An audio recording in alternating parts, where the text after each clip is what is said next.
Before anyone asks how a quiet neighborhood turned into the center of a federal case, let me say this first. Evil does not always knock loudly. Sometimes, it wears a clean uniform and smiles while it breaks the rules. This story begins on a calm weekday afternoon, in a place called Willow Brook Commons. The kind of community where the sidewalks are swept twice a day and the grass looks trimmed with a ruler. If you're listening along, take a moment and tell me in the comments where you're watching from. Because stories like this travel far, when people recognize the truth in them. That afternoon, my wife was waiting on paperwork from a former coworker, a woman named Laura Mitchell. She was supposed to stop by for no more than 5 minutes, hand over an envelope, share a quick hello, and head home. Laura parked her silver sedan near the small walking path by the mailboxes, an area visitors used all the time. Nothing was posted. No rules were broken. But within moments, a white SUV with HOA markings rolled up. Slow, close. The man inside stepped out carefully, as if practicing authority. He wore a dark jacket, with a shiny badge sewn on, and a sidearm that looked real enough to make anyone nervous. His name, as we would later learn, was Grant Miller. He called himself Community Security. The HOA had hired him after a few minor garage thefts, thinking they were adding safety. What they actually added was a man who enjoyed control. Laura told me later that he didn't greet her. He didn't ask kindly. He demanded. She had barely cracked her window when he ordered her to show identification and explain why she was parked there. Laura, who has always been polite to a fault, asked calmly if there was a problem. That question seemed to irritate him. He said she did not belong there. He accused her of watching residents. She noticed the way he spoke, slow, smug, as if he had done this many times before. He told her to step out of the car. She did. She had nothing to hide. She stood straight, hands visible, voice steady. But Grant was not looking for safety. He was looking for fear. He circled her vehicle, tapped the trunk, peered through the windows. And then, he said he needed to search the car. Laura objected politely. He ignored her. What happened next made her stomach turn. He reached into the back seat and claimed to find something that was not hers, holding it up like a prize. He accused her of wrongdoing and hinted that things could go very badly for her. Laura felt the air leave her lungs. She thought of her son, waiting at home. She thought of how fast a lie can ruin a life. Then Grant leaned closer and lowered his voice. He told her that problems like this could disappear if she cooperated.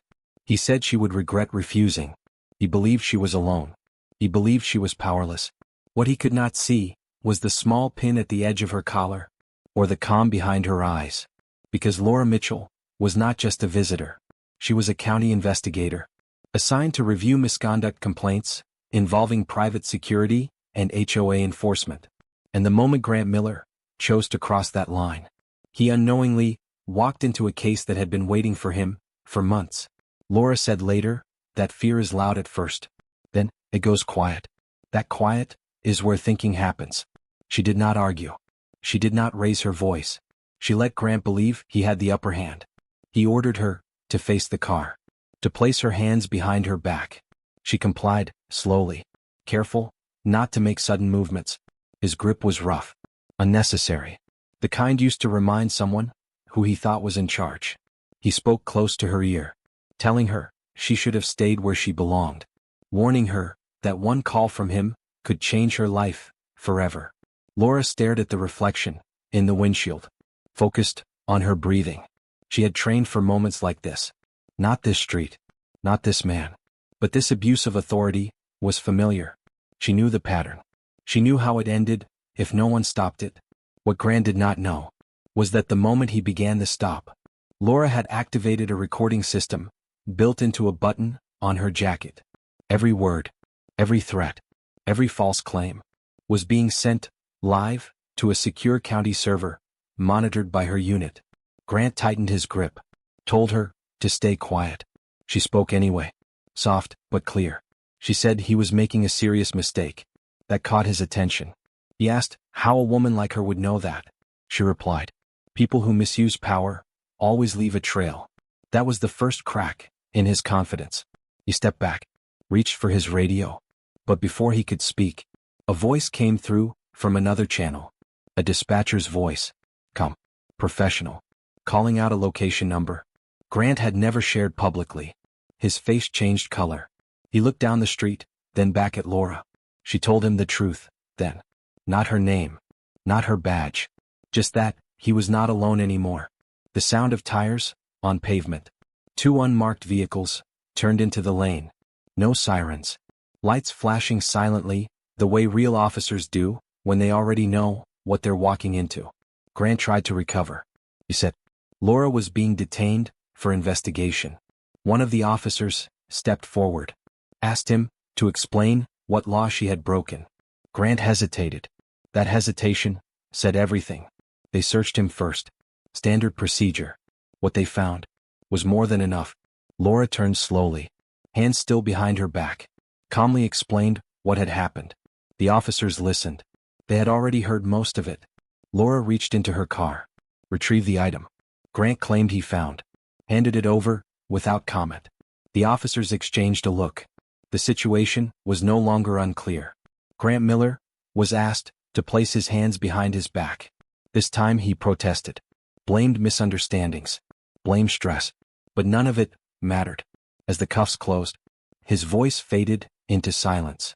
The power he enjoyed moments earlier was gone, and for the first time that afternoon, the neighborhood of Willow Brook Commons felt truly quiet again.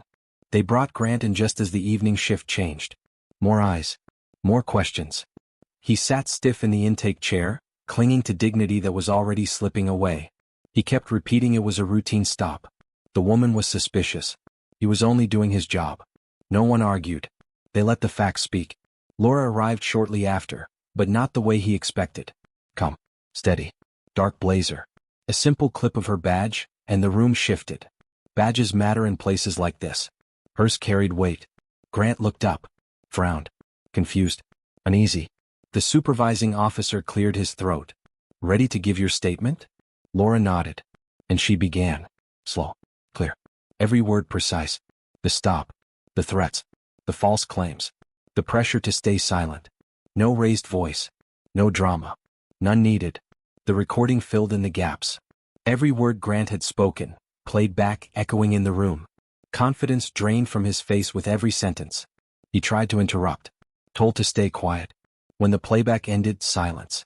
A long, heavy silence. Has this happened before? The supervisor asked. Laura answered honestly. Yes. That answer changed everything. Internal reviews pulled. Memos opened. Names checked. Grant's file, thicker than anyone expected. Complaints dismissed. Misunderstandings. Patterns overlooked. No one wanted trouble. Laura explained. Willow Brook wasn't the first place he tried this. Just the first place someone had proof. Officers secured his vehicle. His equipment. Items shouldn't have been there. Paperwork didn't add up. With each discovery, his story crumbled. Piece by piece. He stared at the floor. Shoulders slumped. The man who thrived on fear couldn't meet a gaze. Laura finished. Step back. The supervisor thanked her quietly. Her timing had prevented more harm. She said, it's never about timing. It's about finally being believed. And as Grant was led down the hall, toward a holding room, he passed officers who looked at him, not with anger, but disappointment, the kind that lasts longer. By the end of the week, the story had spread far beyond Willow Brook Commons.